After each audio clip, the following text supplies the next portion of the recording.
Hello, everyone. My name is Yaqi. Currently, I work as a startup portfolio support coordinator at the United Nations Development Program in the Asia Pacific Regional Office. And today, I'm very excited to talk about leadership in action and what does it mean for young change makers. So before I start, I want you to take a moment to reflect. When you think of the word power, what comes to your mind? Is it a negative association with certain negative experience, or is it a positive association with a very pleasant conversation or role model you have encountered along your journey?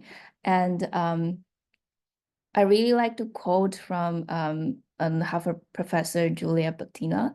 She has wrote a very amazing book called Power for All. If you got a chance, I highly recommend to give it a read. So in the book, she mentioned that power itself is simply energy. So when we talk about power, you might come thinking about someone who really has the authority and the skills and competence to do certain kind of things. It can be negative, or it also can be positive, right? So in the book, she mentioned that whether power becomes dirt in your hands is really depends entirely on how you gain and keep it and the reason you use it. The dirtiness, in fact, resides not in power itself, but in human nature. So as a young change maker who are looking to drive social impact or driving social change, I really want you to overcome the misconception about power. A lot of times when we want to start an initiative, we want to start a company, making social change really involves in influencing others. And building power, building your leadership styles is exactly what gave us the ability to do that. And power itself is simply energy. No matter what kind of leader you are, everyone can access it to influence others. And also, I want you to recognize that no matter who you're talking to, what kind of people you encounter with, everyone has valuable resources to offer. And so they have the power that can be used to help others and lead social change. So you might be wondering, how does leadership and power connect each other? Um, when we see, a lot of times we see a lot of leaders, they have so much resources to do what they can. There's different source of power actually they use to make certain things happen. So there is also an article on Harvard Business School where they talk about different source of power they have researched over the years. And they found out that, to summarize, actually different people, they have different source of power in hand. And for each one of us, there's positional power, personal power, relational power that we all can leverage to influence others. So when you talk about positional, that means the power based on the formal roles you held in the organization and society. So for example, you are a startup founder, that means the title give you the legitimacy to talk to investors or like talk to partners, and even give you the power to hire a team. So that's the positional power that you have for you to mobilize resources. And then the second is personal power. So personal power is more related to the individual's attributes and skills. For example, a lot of times we see introverts, extroverts, they talk about leaders. They said maybe introvert has a lower chance of become effective leaders because they're more reserved, they are less open to new networks and a new experience, and also skills that you have where you can build competence to show your capability in a certain field. And the third is relational, which is more around networking and the connections you have in a certain situation, how you bridge the disconnected groups together, and they can collaboratively build a network that can support your work. So this is more on the relationships you have with others and the different networks you have engaged through your work. So overall, leadership is all about using different sources of power you have in hand to earn trust and exercise influence for a certain type of change. So earn trust, we can project warmth and confidence in a certain social situation to earn others' recognition and acknowledgement.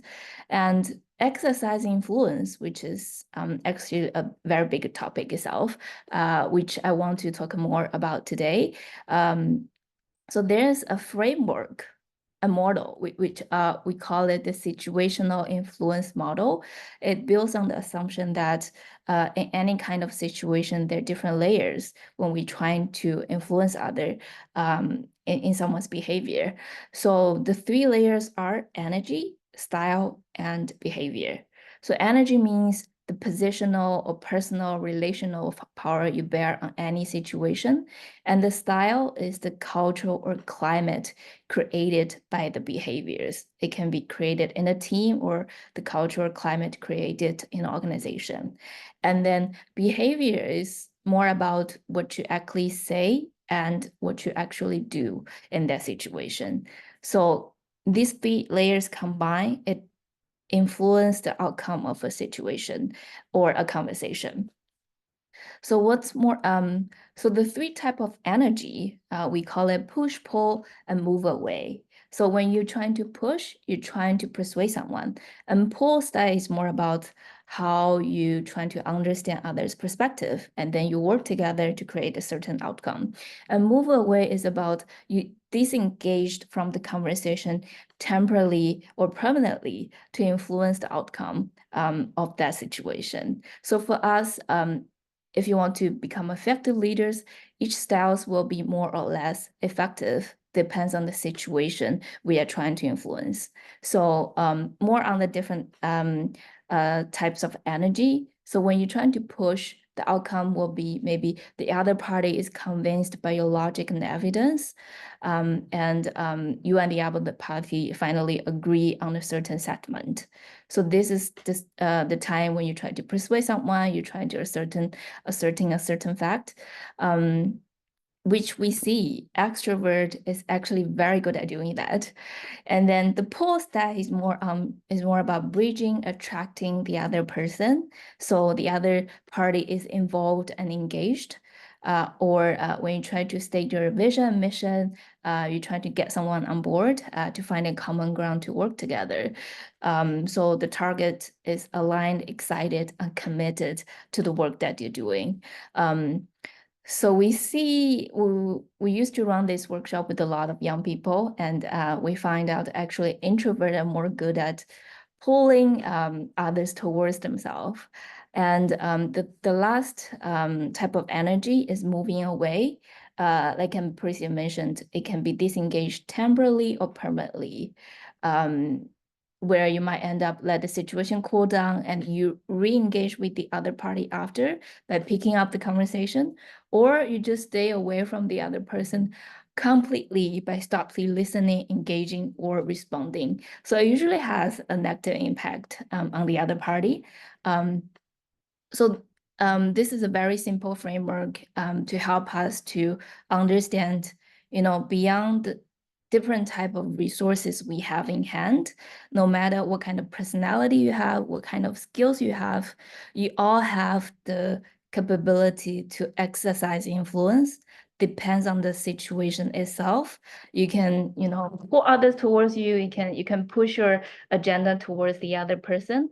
And a lot of times to become effective leaders, we must choose the best styles for any situation and use them effectively. So hopefully, after learning this about situation influence model, you'll be more effective in negotiation and have a conversation with partners to get what you want.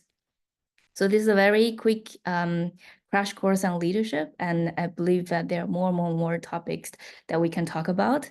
So at the end of this presentation, I also want to recommend you to sign up for the Movers program, which is a community of young people where we educate young innovators on SDGs, entrepreneurship, and leadership, and inclusive society as well. So we encourage everyone to be part of it, and no matter where you are, which continent you live in, we open the application for everyone, and you can organize your own workshop or learn from others, fellows in the program as well. So wish you a wonderful learning journey ahead.